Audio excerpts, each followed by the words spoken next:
The Hound of the Baskervilles. Chapter 8. First Report of Dr. Watson. From this point onward I will follow the course of events by transcribing my own letters to Mr. Sherlock Holmes, which lie before me on the table. One page is missing, but otherwise they are exactly as written, and show my feelings and suspicions of the moment more accurately than my memory, clear as it is upon these tragic events, can possibly do. Baskerville Hall, October 13th. My dear Holmes, my previous letters and telegrams have kept you pretty well up to date as to all that has occurred in this most God-forsaken corner of the world. The longer one stays here, the more does the spirit of the moor sink into one's soul, its vastness, and also its grim charm. When you are once out upon its bosom, you have left all traces of modern England behind you, but, on the other hand, you are conscious everywhere of the homes and the work of the prehistoric people. On all sides of you, as you walk, are the houses of these forgotten folk, with their graves and the huge monoliths which are supposed to have marked their temples.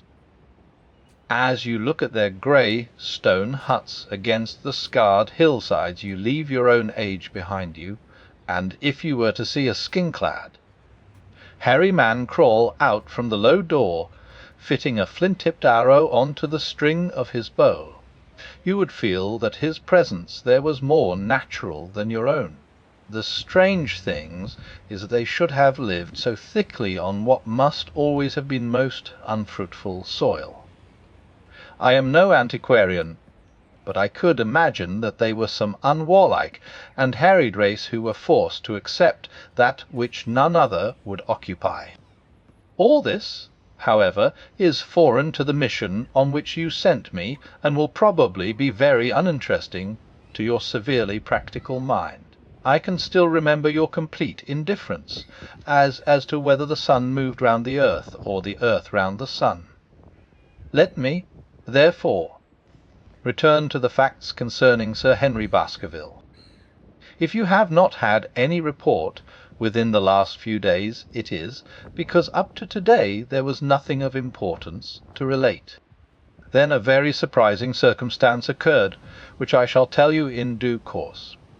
But, first of all, I must keep you in touch with some of the other factors in the situation. One of these, concerning which I have said little, is the escaped convict upon the moor. There is strong reason now to believe that he has got right away, which is a considerable relief to the lonely householders of this district. A fortnight has passed since his flight, during which he has not been seen, and nothing has been heard of him. It is surely inconceivable that he could have held out upon the moor during all that time. Of course, so far as his concealment goes, there is no difficulty at all. Any one of these stone huts would give him a hiding-place. But there is nothing to eat unless he were to catch and slaughter one of the moor sheep. We think, therefore, that he has gone, and the outlying farmers sleep the better in consequence. We are 4 able-bodied men in this household, so that we could take good care of ourselves.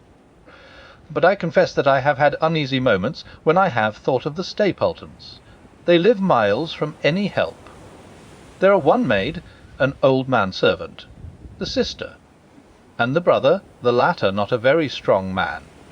They would be helpless in the hands of a desperate fellow like this Notting Hill criminal if he could once effect an entrance.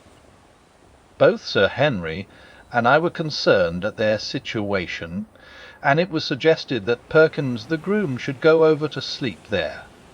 But Stapleton would not hear of it. The fact is that our friend, the baronet, begins to display a considerable interest in our fair neighbour. It is not to be wondered at, for time hangs heavily in this lonely spot to an active man like him, and she is a very fascinating and beautiful woman. There is something tropical and exotic about her which forms a singular contrast to her cool and unemotional brother. Yet he also gives the idea of hidden fires. He is certainly a very marked influence over her, for I have seen her continually glance at him as she talked, as if seeking approbation for what she said. I trust that he is kind to her. There is a dry glitter in his eyes, and a firm set of his thin lips, which goes with a positive and possibly a harsh nature. You would find him an interesting study. He came over to call upon Baskerville on that first day, and the very next morning he took us both to show us the spot where the legend of the wicked Hugo is supposed to have had its origin. It was an excursion of some miles across the moor to a place which is so dismal that it might have suggested the story. We found a short valley between rugged tors which led to an open, grassy space flecked over with the white cotton grass. In the middle of it rose two great stones, worn and sharpened at the upper end until they looked like the huge corroding fangs of some monstrous beast. In every way it corresponded with the scene of the old tragedy.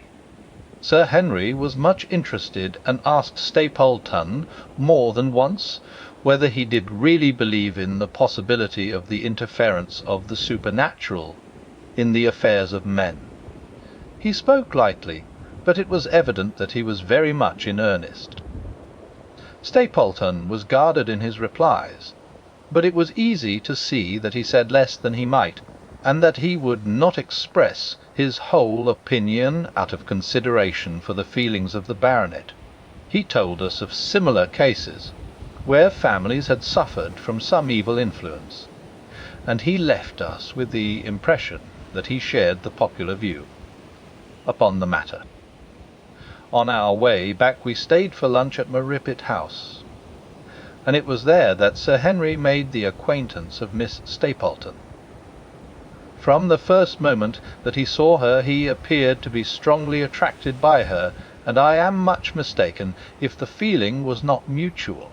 He referred to her again and again on our walk home, and since then hardly a day has passed that we have not seen something of the brother and sister. They dine here tonight, and there is some talk of our going to them next week. One would imagine that such a match would be very welcome to Stapleton, and yet I have more than once caught a look of the strongest disapprobation in his face when Sir Henry has been paying some attention to his sister. He is much attached to her, no doubt, and would lead a lonely life without her, but it would seem the height of selfishness if he were to stand in the way of her making so brilliant a marriage. Yet I am certain that he does not wish their intimacy to ripen into love, and I have several times observed that he has taken pains to prevent them from being T.E. or T.T.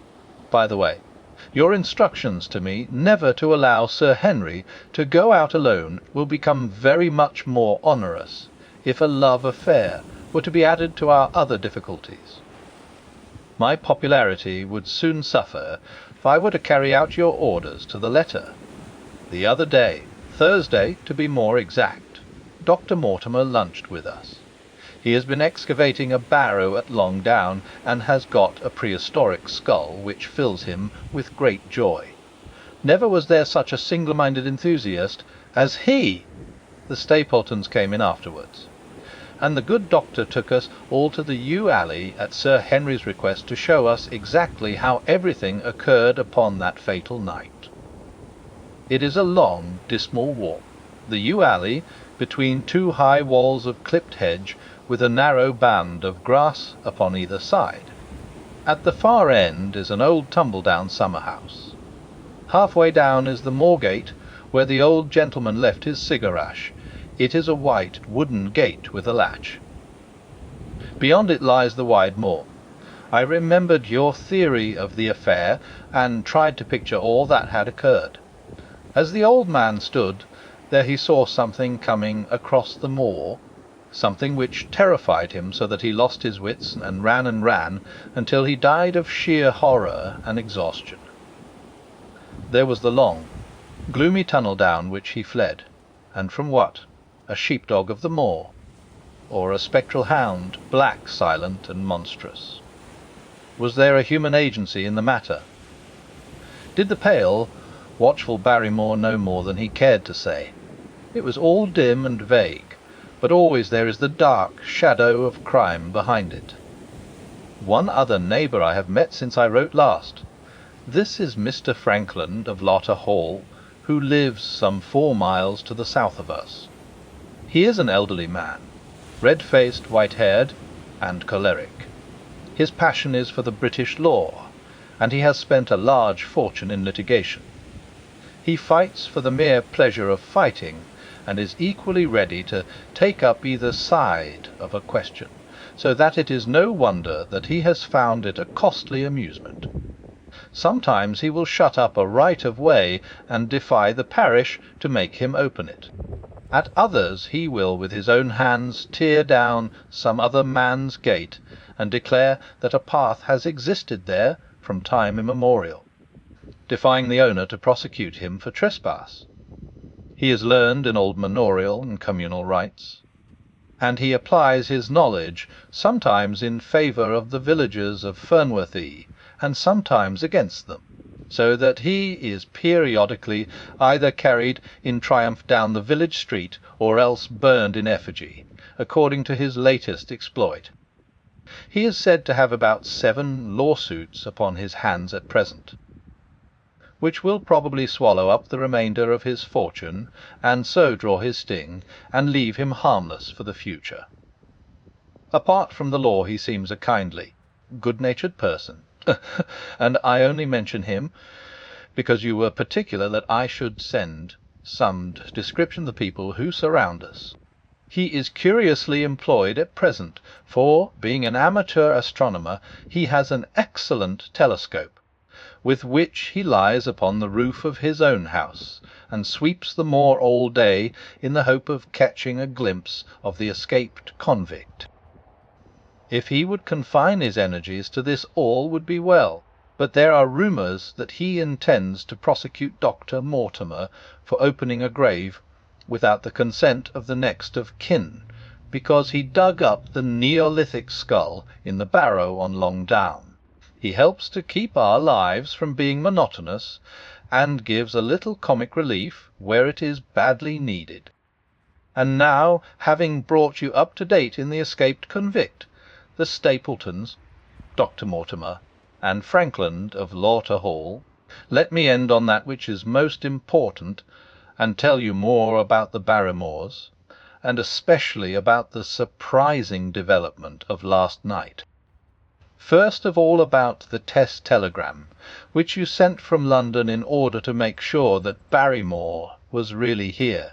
I have already explained that the testimony of the postmaster shows that the test was worthless, and that we have no proof one way or the other. I told Sir Henry how the matter stood, and he at once, in his downright fashion, had Barrymore up and asked him whether he had received the telegram himself. Barrymore said that he had. "Did the boy deliver it into your own hands?" asked Sir Henry. Barrymore looked surprised, and considered for a little time. "No," said he. "I was in the box-room at the time, and my wife brought it up to me." "Did you answer it yourself?" "No, I told my wife what to answer, and she went down to write it." In the evening he recurred to the subject of his own accord. "I could not quite understand the object of your questions this morning, Sir Henry," said he. "I trust that they do not mean that I have done anything to forfeit your confidence." Sir Henry had to assure him that it was not so, and pacify him by giving him a considerable part of his old wardrobe, the London outfit having now all arrived. "Mrs. Barrymore is of interest to me. She is a heavy, solid person, very limited, intensely respectable, and inclined to be puritanical. You could hardly conceive a less emotional subject. Yet I have told you how, on the first night here, I heard her sobbing bitterly, and since then I have more than once observed traces of tears upon her face. Some deep sorrow gnaws ever at her heart. Sometimes I wonder if she has a guilty memory which haunts her, and sometimes I suspect Barrymore of being a domestic tyrant. I have always felt that there was something singular and questionable in this man's character, but the adventure of last night brings all my suspicions to a head. And yet it may seem a small matter in itself. You are aware that I am not a very sound sleeper, and since I have been on guard in this house my slumbers have been lighter than ever. Last night, about 2 in the morning, I was aroused by a stealthy step passing my room. I rose, opened my door, and peeped out. A long black shadow was trailing down the corridor. It was thrown by a man who walked softly down the passage with a candle held in his hand. He was in shirt and trousers, with no covering to his feet. I could merely see the outline, but his height told me that it was Barrymore. He walked very slowly and circumspectly, and there was something indescribably guilty and furtive in his whole appearance. I have told you that the corridor is broken by the balcony which runs round the hall, but that it is resumed upon the farther side. I waited until he had passed out of sight, and then I followed him. When I came round the balcony, he had reached the end of the farther corridor, and I could see from the glimmer of light through an open door that he had entered one of the rooms. Now all these rooms are unfurnished and unoccupied, so that his expedition became more mysterious than ever. The light shone steadily, as if he were standing motionless. I crept down the passage as noiselessly as I could, and peeped round the corner of the door. Barrymore was crouching at the window, with the candle held against the glass. His profile was half turned towards me, and his face seemed to be rigid with expectation as he stared out into the blackness of the moor. For some minutes he stood watching intently. Then he gave a deep groan, and with an impatient gesture he put out the light. Instantly I made my way back to my room, and very shortly came the stealthy steps passing once more upon their return journey. Long afterwards, when I had fallen into a light sleep, I heard a key turn somewhere in a lock, but I could not tell whence the sound came. What it all means I cannot guess, but there is some secret business going on in this house of gloom, which sooner or later we shall get to the bottom of. I do not trouble you with my theories, for you asked me to furnish you only with facts. I have had a long talk with Sir Henry this morning, and we have made a plan of campaign founded upon my observations of last night. I will not speak about it just now, but it should make my next report interesting reading.